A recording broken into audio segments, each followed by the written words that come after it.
Sejam muito bem-vindos de volta aqui para o canal. A aula de hoje vai ser sobre parede do abdômen.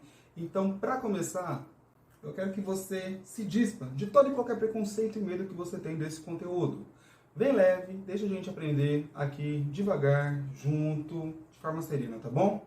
Roda a vinheta que a aula vai começar.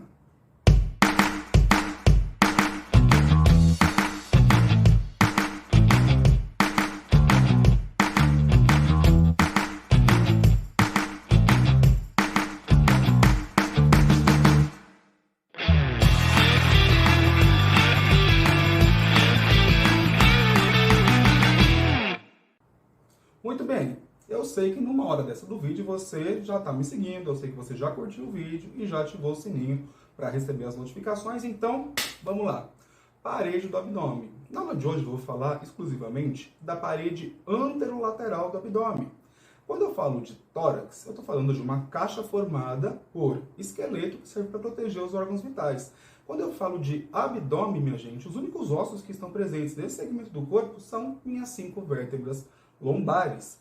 Então, para que a gente consiga fazer uma parede para proteger todas as vísceras abdominais, faça necessário um conjunto de músculos que, em união, atue como uma cinta de contenção para proteger essas vísceras. E essa cinta é formada basicamente por músculos, a saber, músculo reto do abdômen, o famoso tanquinho, oblíquo externo, oblíquo interno e transverso do abdômen.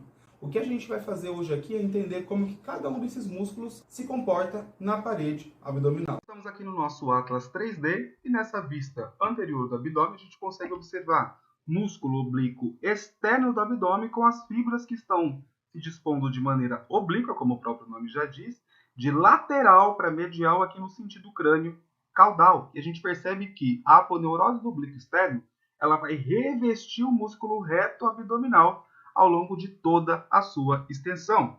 Quando eu retiro o meu músculo oblíquo externo, aí sim eu consigo visualizar músculo reto do abdômen, um músculo poligástrico, olha só aqui, vários ventres musculares separados por aponeuroses. Músculo reto do abdômen, ele se estende do processo tifoide até a sínfise púbica. E percebam que nessa região inferior, o músculo reto do abdômen, ele vai ser recoberto por uma bainha que a gente já vai entender qual bainha é essa. Percebam que o comportamento dele é diferente acima desta bainha e abaixo dela. Abaixo do oblíquo externo, consigo ver aqui músculo oblíquo interno do abdômen, fibras oblíquas, como o próprio nome já diz, assim como o externo, só que a direção das fibras do oblíquo interno serão opostas às do oblíquo externo. Enquanto o oblíquo externo tem esse sentido de mão no bolso, as fibras do músculo oblíquo interno vão de medial para lateral, só que no sentido inverso. Retirando o músculo oblíquo interno, agora sim eu consigo visualizar o músculo transverso do abdômen, com fibras de trajeto transverso, justificando o nome do mesmo. Essa linha mediana que está separando os dois músculos retos do abdômen, vamos deixar aqui transparente a aponeurose do oblíquo externo do lado esquerdo. Essa linha, que agora está destacada de azul, é denominada de linha alba. Ela é uma faixa de tecido conjuntivo fibroso do tipo denso modelado, composta pela união da aponeurose dos três músculos que a gente viu até então. Aponeurose de oblíquo externo, oblíquo interno e do músculo transverso, além de ser o meu ponto de união aqui na linha mediana do músculo reto do abdômen. Perceba que eu tenho uma outra linha aqui disposta lateralmente entre o músculo reto do abdômen e os demais. Essa é denominada linha semilunar. A linha arqueada, para a gente entender um pouquinho melhor, eu vou mostrar uma outra imagem aqui para vocês para a gente entender como que é o comportamento das bainhas desses três músculos acima e abaixo da linha arqueada. Aqui nessa imagem eu consigo observar em A, comportamento dos músculos e suas respectivas aponeuroses acima da linha arqueada, enquanto que em B, abaixo da linha arqueada. Vamos iniciar pelo músculo oblíquo externo do abdômen.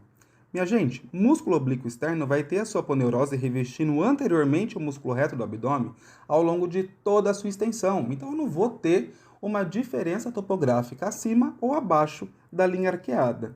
Já o músculo oblíquo interno do abdômen vai ter a sua aponeurose se dividindo em dois folhetos que vão se separar e revestir, respectivamente, o músculo reto abdominal anterior e posteriormente acima da linha arqueada. Abaixo da linha arqueada, o comportamento da sua aponeurose vai ser diferente. Os dois folhetos vão se unir, fazendo parte da parede anterior da bainha do reto abdominal. Já o músculo transverso do abdômen vai ter a sua aponeurose revestindo posteriormente o músculo reto do abdômen acima da linha arqueada, enquanto que abaixo da linha arqueada ele vai passar a constituir a parede anterior. E é por isso que a gente observa aquela abertura por onde adentra o músculo reto do abdômen, inclusive sendo esse um dos motivos pela dificuldade que a gente tem de conseguir definir essa região do abdômen. A ação do músculo transverso do abdômen é, quando contraído, ele diminui a nossa circunferência abdominal. Quando eu observo imagens como essa de Arnold Schwarzenegger competindo em fisiculturismo, eu percebo que ele tem um tronco e um ombro bem largos e um abdômen muito delgado, uma cintura marcada. E o que a gente observa hoje em muitos fisiculturistas é um abdômen dilatado. Qual o motivo da dilatação do abdômen? Dois motivos que eu vou deixar para comentar em um outro vídeo é o excesso do uso de insulina e de hormônio do crescimento. Mas focando aqui na anatomia, que é o meu objetivo de hoje, um dos principais motivos é porque hoje não se trabalha tanto o músculo transverso do abdômen. Foca-se muito em oblíquos, foca-se em reto do abdômen, através de prancha ou através de outros exercícios, e o músculo transverso do abdômen é deixado de lado, provocando essa aparência de abdômen dilatado.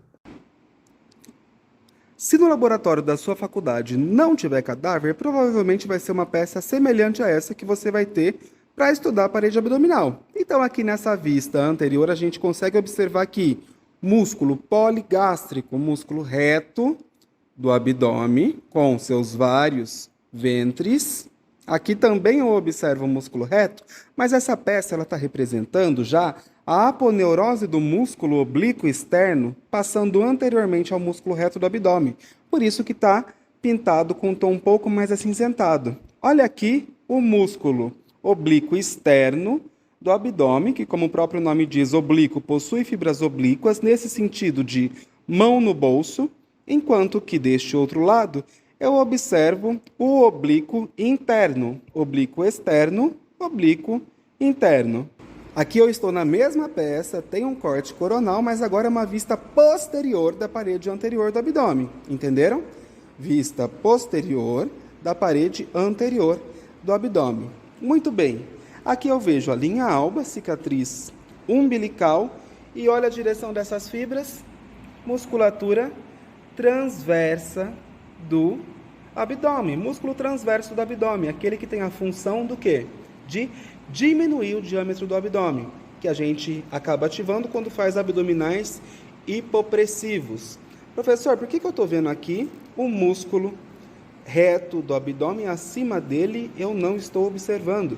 Porque acima dessa linha, chamada de linha arqueada, as fáscias dos músculos, principalmente aqui, transverso do abdômen, estão passando posteriormente ao músculo reto do abdômen, acima da linha arqueada. Abaixo da linha arqueada, eu tenho a aponeurose de transverso do abdômen, oblíquo interno e oblíquo externo, todas passando anteriormente ao músculo reto do abdômen. Perceba que a linha arqueada ela fica muito próximo da cicatriz umbilical. Então, devido ao comportamento das fáscias de oblíquo externo, oblíquo interno e transverso do abdômen, acima e abaixo da linha arqueada, eu observo essa diferença conforme a gente viu anteriormente. Muito bem, o recado que eu tinha para dar para vocês hoje era esse. Hoje de recreio vai ser diferente, não vai ser sopa de feijão. Hoje a gente vai ter sopa de mandioca, tá bom? Até a próxima aula e tchau, tchau.